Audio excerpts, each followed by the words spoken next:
got to take a little vacation. We took a little right before school starts, quick getaway. We went out to the desert, went out to Palm Desert, and had a lovely time. It was nice and hot out there, but as I was telling you guys earlier, it was over 100 degrees out there, but it felt more pleasant there than it does here because there was no humidity. You know, that whole dry heat thing, it's real, it really is. And the desert, for me, is always a place that is kind of a place of spiritual seeking or spiritual renewal. I like to go out to the desert whenever I have a spiritual question or just when I need some renewal. So it was good timing. Now the difference with this particular trip though is that normally when I go to the desert, I have a very spiritual intention behind it, and I do it in sort of an austere way. You know, I usually go backpacking, or I stay in like a primitive campground that has no amenities whatsoever, and I make it very deserty. With this trip, we were staying in like a super nice timeshare condo, hang out by the pool, cocktails by the pool, you know, ate good food, and so it wasn't like super deserty experience, but at the same time, it still felt, there's something about that wilderness feeling about the desert. I don't know, there's something in archetypal consciousness that we have about the desert where it still felt like a spiritual experience. It just was a little more comfortable. And it's okay to be comfortable and still have spiritual experiences. That's what my spiritual director told me. So bear that in mind. True. Yeah, just validated me. But I did bring out with me a book that I figured would be appropriate for going out to the desert, and it's a book called The Wisdom of the Desert. And this is a book that I come back to over and over and over again.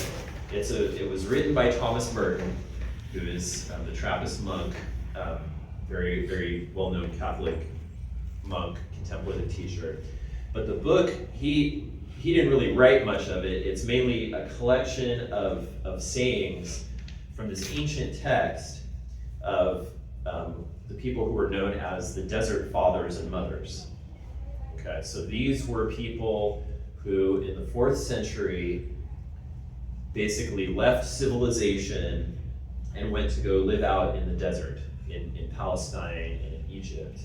And they were kind of the precursors to the monastic movement in Christianity. So they were the first kind of monks and nuns who went out, separated themselves from the world, and spent most of their time, you know, fasting and prayer and living these very sort of harsh, austere lives. Definitely not hanging out at the timeshare condo kind of desert, but serious desert.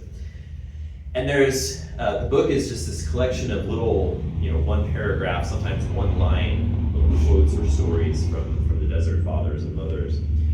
And I came across one in my reading that I was reminded of. It's one of my favorite ones, for a lot of reasons, not the least of which is that it's quoted in a really great punk rock song by the band Me Without You, but I'll read it to you here in full.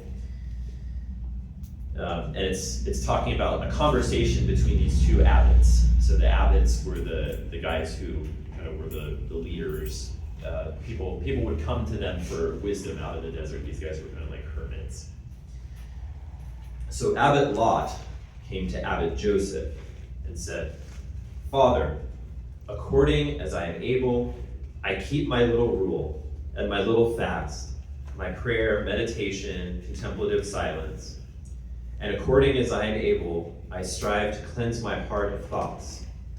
Now what more should I do?" The elder rose up in reply, stretched out his hands to heaven, and his fingers became like 10 lamps of fire. He said, "Why not be totally changed into fire?" That's the story. That's the answer. They all have very unsatisfying answers like that. Why not be totally changed into fire?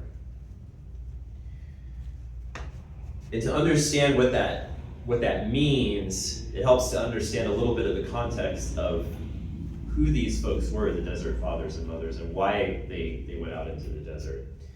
Because this movement, this desert movement happened right at the same time that the Emperor Constantine was converted to Christianity. So he was the Roman emperor that became a Christian for possibly dubious reasons. But it was a huge shift in the history of the church. It was the church going from being this persecuted minority to becoming the religion, the state religion of the empire. And the desert fathers and mothers were people who left society in protest to Christianity becoming socially acceptable. They were actually driven out by Christianity becoming too comfortable. And so this idea of being totally changed into fire is this kind of vivid picture of where being a disciple isn't just about checking off boxes and following practices, but it's about something deeper. It's about something radical. I know I said a couple of weeks ago, we've been going through all these really harsh gospel readings, right? If you happen to come to the church for the first time in year C, which is the year that we're in, you're going to get the really rough stuff during the summer in Luke's gospel. But it's all of this harsh stuff that Jesus is saying is to give us this idea that following Jesus, that being a disciple is not just an add-on. It's not just a set of ways to live your best life. It is harsh and difficult and demanding, and there's a cost to it. Heard that in the gospel reading today, right? It talks about counting the cost. That's the only time that word shows up in the entire New Testament. It's this idea of cost. And that the cost of discipleship was famously used as a title of a book by Dietrich Bonhoeffer, who was the German pastor and theologian who famously was executed by the Nazis for attempting to assassinate Hitler. So he knew a little something about the cost of discipleship. Let's see. But even with that in mind, this particular gospel reading for today is still a little bit of like WTF, because it's Jesus saying about as harsh and extreme as it can possibly be, right? You need to hate your family. You need to hate yourself. You need to sell everything that you have and get rid of it, or you cannot be my disciple. Hate life. You need to hate yourself, right? Totally hate yourself. And we go, he can't be serious, right? Like, this is one of those passages where a lot of times we just don't even know how to deal with it. We just write it off, like, okay, Jesus, like, calm down a little bit, dude. But it's important, I think, to deal with it, to struggle with it, to wrestle with it. And part of that is looking at what does hate mean? What does hate mean in the Bible? Because the word is actually in the Bible quite a bit. And we understand hate, I think, very differently than the biblical picture of hate. You know, we think of hate as being this emotional thing that is often directed towards particular people or particular groups of people. And it's usually connected with injustice, right? We talk about hate groups, hate crimes, things like that. Hate in the Bible, and especially when hate is used in connection with God, or it talks about God hating things, or Jesus talking about hating things, it's usually presented in contrast to love, almost always. And so so hate is a contrast, it's an opposite, and it's a choice. In the biblical worldview, to choose to love something means that you'll hate the opposite of that thing. And so it's really about a moral choice between right and wrong. So God, when we talk about God hating something, it means that it's something that is opposed to the nature of who God is. It doesn't mean that God is angry at that person. It doesn't mean that God, is sitting there fuming and going, oh, I hate this. It's that it's something that's so opposed to God's nature that God can't even contend with it, that it can't exist in God. So to hate something is something that you have to do. If you love something, you have to make a choice. It's a moral choice. And so what Jesus is saying, really at the root, is that if we want to follow him, if we want to call ourselves followers, we're going to have to make some choices. We're not going to be able to hold on to things that are opposed to the very core of what he's calling us to. And we might even have to let go of some things that we have come to assume are good, like family values, right? And I think about family values because that's a word that certain types of Christians like to throw around a lot, right? And I also think about how in our society, so much of the evil that gets perpetuated over generations and cycles is connected to family. Kids aren't born hating people unlike them, but they sure as heck get taught that by their families, right? Things like racism, things like abuse, things like cycles of trauma, those things can be connected and often are connected to family. And beyond that, a lot of what our specific Western capitalist culture lifts up as family values are things that come at the expense of what families actually need. Right, this is the sermon all about punk rock songs today. So there's a song called Family Values by a band called 15, who's a really sanctimonious, preachy leftist band that I love from the 90s. But the song called Family Values it tells the story. It's the voice of this character, and he talks about how he's working in a factory and he's working all this overtime and all these hours and barely getting paid so that he can make the factory owner rich, while being told that working hard is a family value. While he doesn't, with his work, he doesn't even have time to spend time with his family. He doesn't have time to give his family what he needs. And so the chorus of the song is, family values is, burn down the factory. Right. And this idea of family not necessarily being an absolute good would have been familiar to the early church. The reason that the early church called each other brother and sister and father and things like that were not because they were a weird cult, although they kind of were a weird cult. Yeah. But it wasn't that. It was because they often had to leave their family behind to become a follower of Jesus, to become a follower of the way, as it was called. And so the church had to become their new family, their chosen, their adopted family. And of course, in a culture like ours, if we take that kind of reject the family values that harm families, then we're going to get called things, right? We're going to get called agitators. We're going to get called communists. We're going to get called all sorts of terrible things because we're valuing actual families over what is purported to be family values. And so that's part of the cost.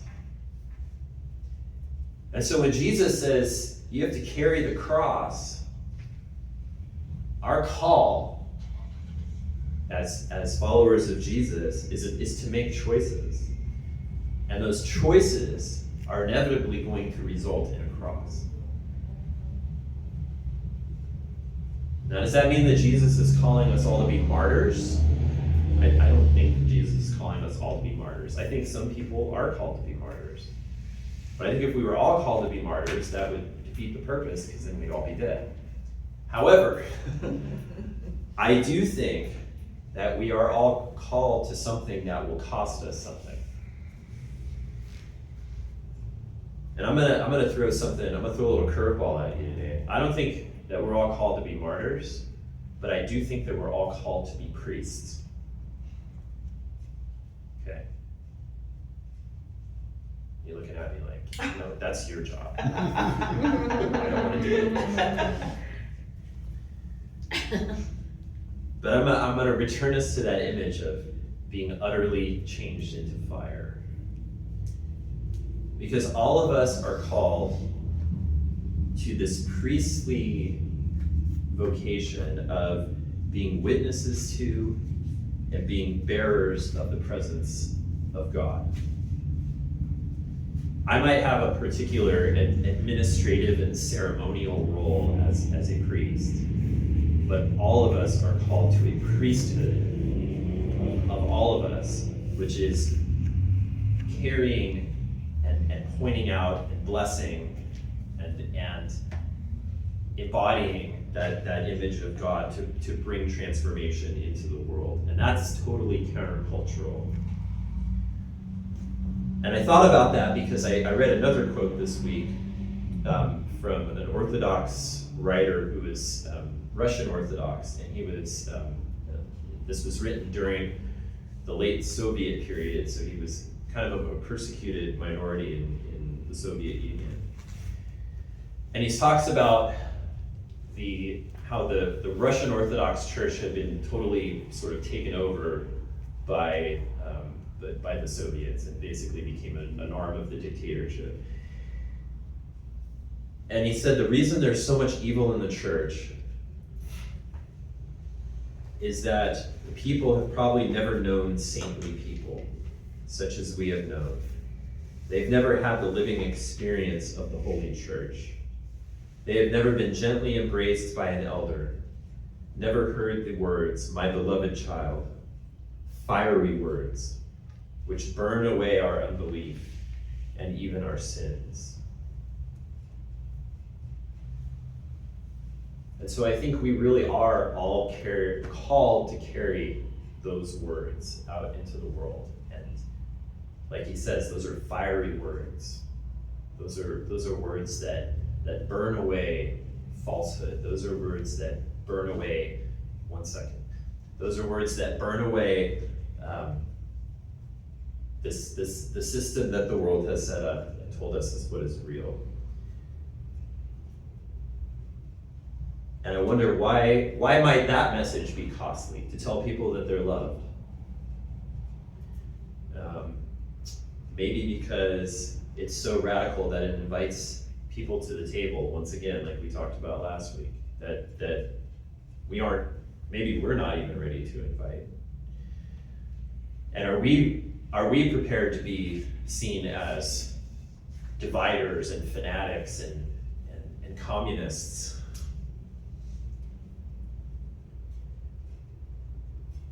And I want to end with saying this isn't a call for us to do more, because I know that we already have so many demands on our lives, and I don't think that this call to discipleship is to do more.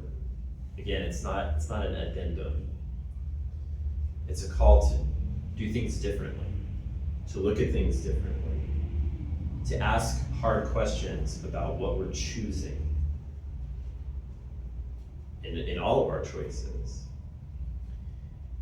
And if you don't like the word hate, maybe say, what do we need to choose to set aside